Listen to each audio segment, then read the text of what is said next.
जी, अस्सलाम वालेकुम, बिस्मिल्लाहिर्रहमानिर्रहीम। अब हम इसमें communicative methodology we have to see this topic and we have to talk about this topic that is about communication, communicative methodology.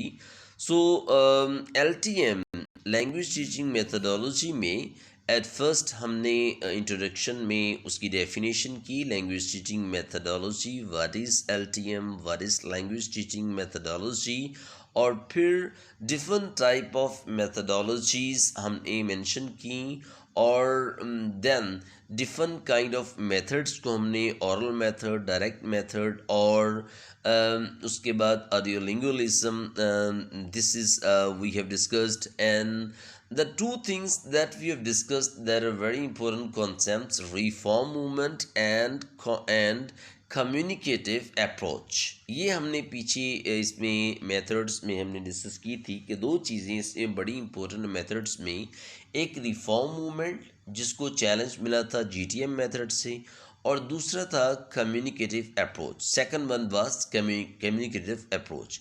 सो अब हम उसी कम्युनिकेटिव अप्रोच की तरफ आते हैं, तो उसमें हम कम्युनिकेटिव मेथडोलॉजी क्या चीज़ है, कम्युनिकेटिव अप्रोच भी हम यहीं से सीखेंगे। We can learn lot of things about communicative approach from here. So communicative methodology ये क्या है कि क्लास के अंदर कम्युनिकेशंस हों, मैसेजेस की फॉर्म में कन्वर्सेशन हो, डिस्कशंस हों, और टास्क बेस्ड एक्टिविटीज़ हों, तो ये सारी कम्युनिकेटिव मेथडोलॉजी कहलाती है। और इसमें इस चीज़ ने यानी जो है वो कम्युनिकेटिव अप्रोच को काफ़ी जो है वो आप कह लें कि सपोर्ट किया इस कम्युनिकेटिव मेथडोलॉजी ने। और जो एक बड़ा ही इम्पोर्टेंट नोशन कह लें, the very important notion of Hames, that was a linguist at that time. You can say structuralist. Its name is actually Hames. 1972। अब देखिए ग्रेजुअली एवोल्यूशन हो रही है। हमने स्टार्ट किया था 1899, और फिर 1904, फिर 1940s, और फिर 1960s में नाम आता था रिचर्ड का, और उसके बाद अब 1972 में हीम्स का एक कॉन्सेप्ट जो हमारे पास आता है वो कम्युनिकेटिव कॉम्पिटेंस है। वो क्या है? Communicative competence. तो Hymes notion is communicative competence. तो कम्युनिकेटिव मेथडोलॉजी में हम कम्युनिकेटिव कॉम्पिटेंस को जिक्र करते हैं कि what is communicative competence. Communicative competence क्या चीज़ है? The knowledge. क्या the competence mean to compete someone, to compete someone in what way? Communication way. In way of communication we have to compete others. So it means it is a knowledge, the knowledge when to speak, what to speak, how to speak, where to speak, and with whom speak, with whom speak. So all of these things, it is also, you can say, critical thinking based strategy. So this is communicative competence. This is communicative competence. Yani, what is your communicative competence? It means how would you talk? You have knowledge, you have knowledge, आपके पास knowledge है, लेकिन how would you use this knowledge, where would you use this knowledge, when would you use this knowledge, how would you use this knowledge, why would you use this knowledge? All of these things is communicative competence. Okay, अब इसमें हम जो है वो ये भी एक language learning की स्कोप, अगर हम स्कोप ऑफ लैंग्वेज लर्निंग को मॉडिफाई करें, रीडिफाइन करें, तो उसमें हेम्स के साथ, यानी इसी में, इसी कॉन्सेप्ट के साथ, हेम्स का कॉन्सेप्ट तो कम्युनिकेटिव कॉम्पिटेंस था।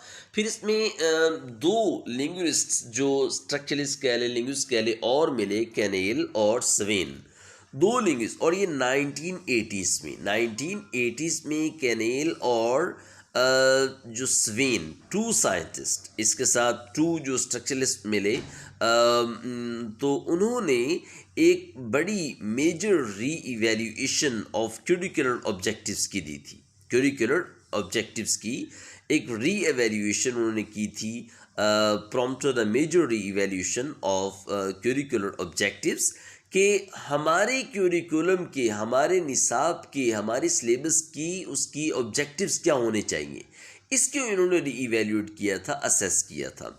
और इसके साथ इन्होंने और ये क्यूरिकुलर ऑब्जेक्टिव्स के अंदर they set, they proposed and they you can say they suggested that curricular objectives, or you can say our curriculum should contain social linguistics and strategic as well as grammatical goals, कि हमारे curriculum में वो socio linguistic से related चीज़ें भी होनी चाहिए। It means के कॉन्टेक्स्ट बेस्ड स्टडीज़ भी होनी चाहिए और स्ट्रेटजिक बेस भी चीज़ें होनी चाहिए और ग्रामेटिकल बेस भी चीज़ें होनी चाहिए और गोल बेस यानी इट मीन्स के टास्क बेस्ड स्टडी भी होनी चाहिए।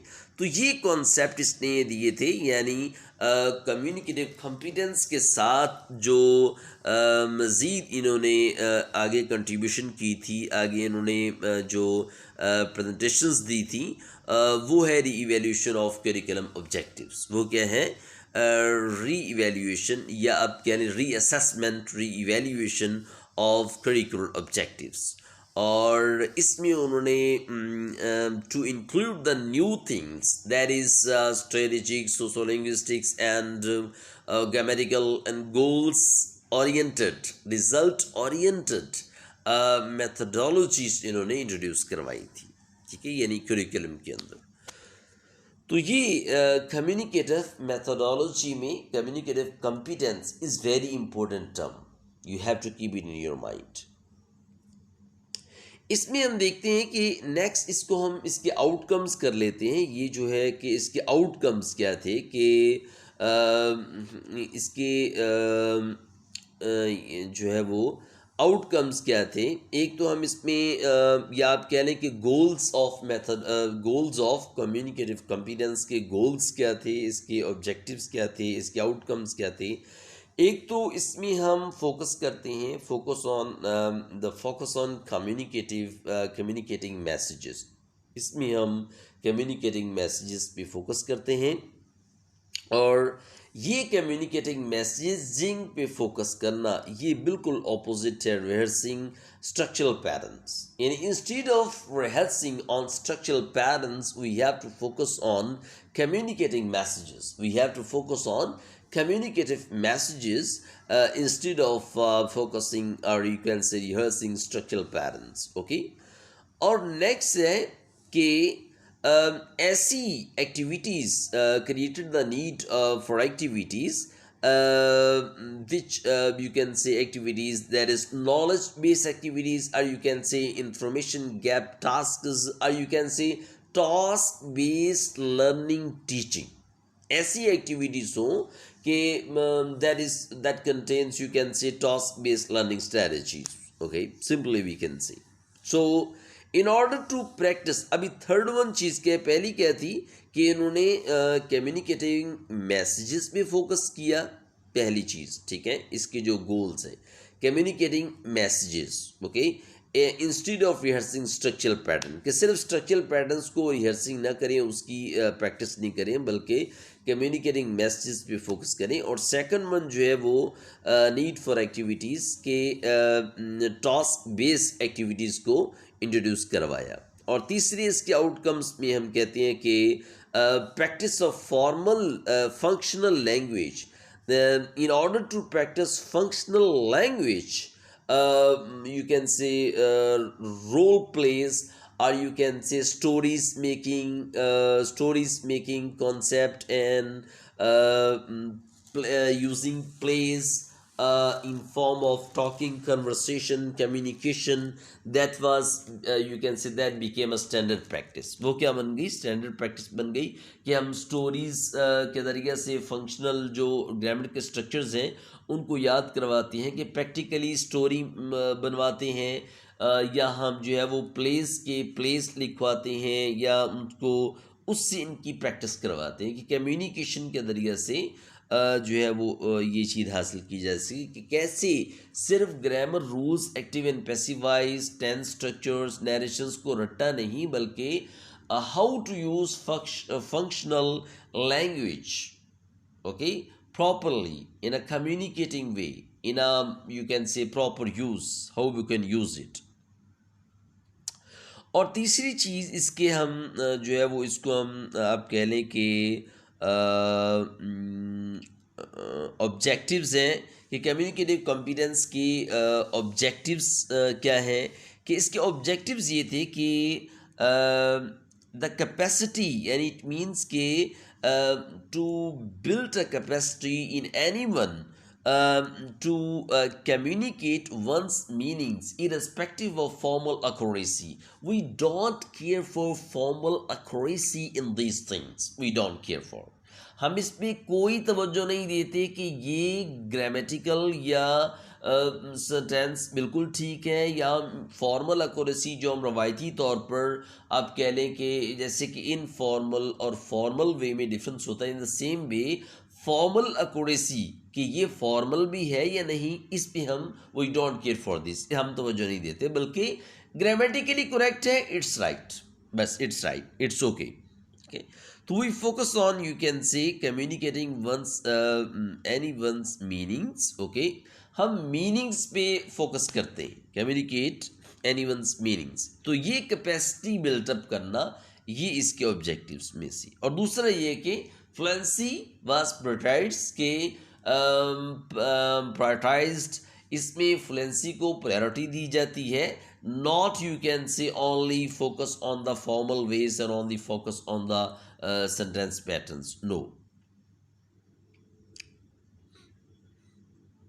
और फिर इसमें जो है वो नेक्स्ट थिंग्स कि इसमें लेस कंट्रोल्ड प्रोडक्शन एक्टिविटीज़ को इनकॉर्पोरेट किया जाता है कि जिसमें ज़्यादा तवज्जो ना देना पड़े और ऐसी एक्टिविटीज़ इसके अंदर इनकॉर्पोरेट की जाती हैं इंट्रोड्यूस करवाई जाती हैं और उनको प्रैक्टिस करवाई जाती है ठीक है जी तो आई थिंक ओके और इसी तरह यानी जो है वो फॉर सिमिलर रीजंस इसी तरह के कम्युनिकेटिव हम कैसे communicate we can do the communications easily with another person तो we use authentic reading and listening materials not writing we use only reading materials and listening materials why you know by reading we can get a lot of new words of vocabulary and we can use in communication and we can use it in a classroom teaching and procedures okay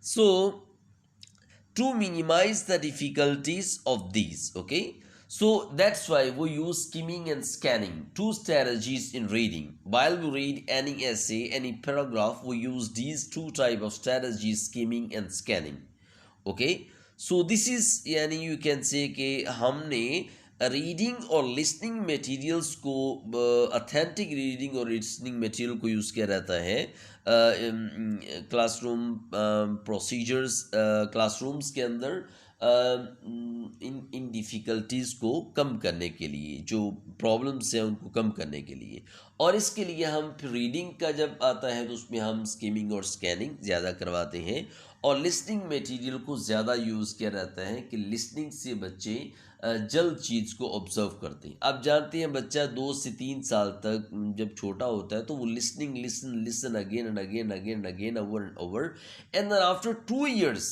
he or she can utter or speak easily some words okay and he or she did not learn these words in any educational academy any academic session no he didn't join any school no but at home only by listening and observing now he or she is capable to utter and speak a lot of words so ये वजह है कि हम reading और listening material को use करते हैं और इसमें हम फिर आगे ये स्ट्रेटजीज हैं स्किमिंग और स्कैनिंग जो हम यूज़ करते हैं रीडिंग के दौरान तो I think it's enough for your okay अस्सलाम वालेकुम।